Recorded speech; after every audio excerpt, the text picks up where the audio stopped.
आज हम जिन वीरों की बात कर रहे हैं वो वीर भारतीय इतिहास में सबसे अल्प आयु के वीरों में शामिल हैं। आज हम जिनकी बात कर रहे हैं वो हैं छोटे साहिबजादे, जिन्हें मुगलों ने दीवार में जिंदा चुनवा दिया था।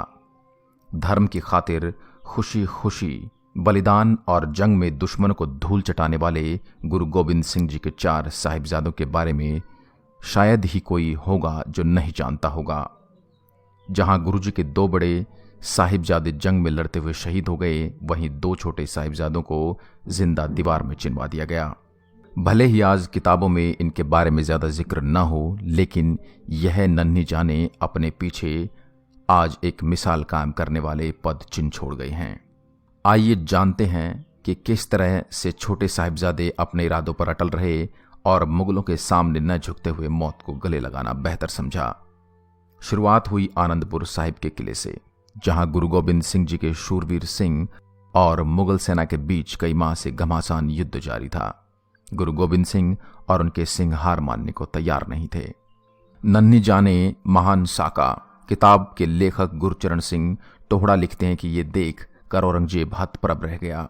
ऐसे में उसने गुरुजी को एक खत लिखा कि मैं कुरान की कसम खाता हूं, यदि आप आनंदपुर का किला खाली कर दें तो आपको बिना किसी रोक टोक के यहां से जाने दिया जाएगा। हालांकि गुरुजी को औरंगजेब पर रत्ती भर भी विश्वास नहीं था, लेकिन उन्होंने उसे आजमाने के लिए किला छोड़ने के लिए हामी भर दी। किले से निकलते ही मुगल सेना गुरुजी और उनके बहादुर सिंहों पर टूट पड़ी। सरसा नदी के किनारे एक बार फिर घमासान युद्ध हुआ और इस युद्ध में एक नुकसान यह हुआ कि गुरुजी का पूरा परिवार अलग थलग हो गया।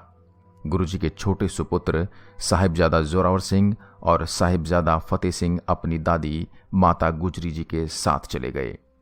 बड़े साहिबजादे युद्ध लड़ते लड़ते गुरुजी के साथ सरसा नदी पार करके रात को रोपड़ नगरी में रहे और तड़के चमकौर साहिब की गढ़ी पर जा पहुंचे। छोटे साहिबजादे जब जंगल पार कर रहे थे तो वन्य जानवरों और सांप सपेरों से सामना करते हुए माता गुजरी के साथ वाणी का पाठ करते हुए आगे बढ़ते रहे। आखिरकार इन्होंने जंगल पार कर ही लिया। रात हो चुकी थी और माता गुजरी और छोटे साहिबजादे एक झोपड़ी में ही रात बिताने लगे। इस घटना की खबर सुनकर अगले दिन सुबह गुरुजी के लंगर का एक सेवक गंगू माताजी के पास जा पहुंचा। वह अपने घर माताजी और छोटे साहिबजादों को लेकर गया, लेकिन उसने माताजी के साथ विश्वासघात कर दिया। जब रात को माताजी और साहिबजादे सो रहे थे तो उसने दबे पांव आकर माताजी की अशर्फियां और पोटली चुरा ली। हालांकि माताजी ने उसे यह सब करते हुए देख लिया था, लेकिन उन्होंने गंगू को कुछ भी नहीं कहा। इतना ही नहीं, गंगू ने माताजी के साथ एक और विश्वासघात करते हुए मुरिंडे के कोतवाल को यह जानकारी दे दी कि माताजी और छोटे साहिबजादे उसके घर में छिपे हुए हैं। इस पर कोतवाल ने तुरंत अपने सिपाहियों को भेजते हुए माताजी और साहिबजादों को बंदी बनाकर लाने का आदेश दे दिया। इस आदेश के बाद माताजी और साहिबजादों को रात में मुरिंडे की हवालात में कैद कर दिया गया। माताजी ने साहिबजादों को गुरु नानक देव और गुरु तेग बहादुर जी की बहादुरी के बारे में बताया और रहीरास का पाठ करा के वह सो गए। अगली सुबह उन्हें बैलगाड़ी में बैठाकर सरहंद के बसी थाने ले जाया गया। लोगों की भीड़ भी साथ चल रही थी। माताजी और छोटे साहिबजादों को निडर देख लोग कह रहे थे, ये वीर पिता के वीर सुपूत हैं। सरहंद पहुंचकर रात को माताजी और दोनों साहिबजादों को ठंडे बुर्ज में रखा गया, जहां चल रही हाड़ कपा देने वाली ठंडी हवाएं किसी भी व्यक्ति को कमजोर बना सकती थी, लेकिन वह अपने इरादों पर अड़िग रहे। अगले दिन सुबह नवाब वजीर खान के सिपाही आए और साहिबजादों को नवाब की कचहरी में ले गए। उन्होंने अंदर पहुंचते ही गरज कर फतेह बुलाई, वाहेगुरु जी दा खालसा, वाहेगुरु जी दी फतेह। उनके ऊंचे जयकारे की आवाज से पूरी कचहरी गूंज उठी और सभी की नजरें साहिबजादों पर थी। वजीर खान ने उन्हें बच्चा समझते हुए पुचकार कर बोला, बच्चों, तुम बहुत भले लगते हो। मुसलमान कौम को तुम पर बहुत गर्व होगा यदि तुम कलमा पढ़कर मोमिन बन जाओ।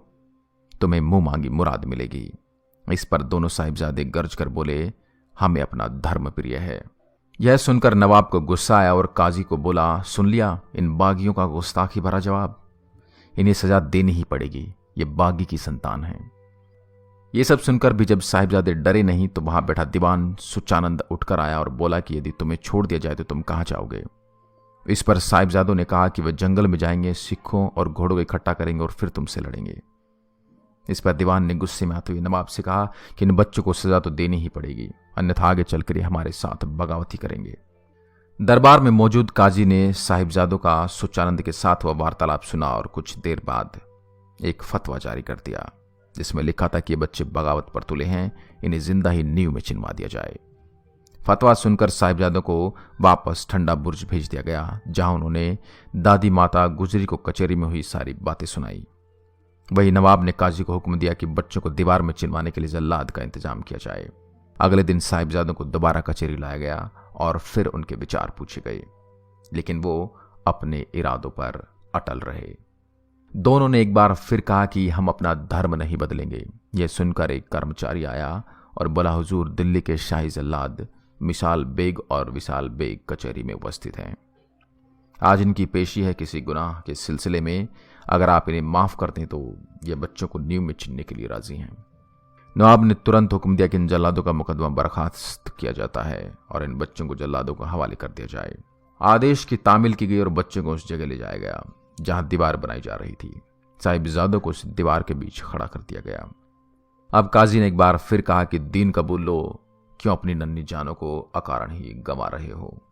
जल्लादों ने भी उन्हें फुसलाने की कोशिश की, लेकिन साहिबजादों ने जल्लादों से कहा कि जल्दी से जल्दी मुगल राज्य का अंत करो, पापों की दीवार को ऊंची करो, देर क्यों करते हो। इतना कहकर दोनों साहिबजादे जपूजी साहिब का पाठ करने लगे और उधर जल्लादों ने दीवार खड़ी करनी शुरू कर दी।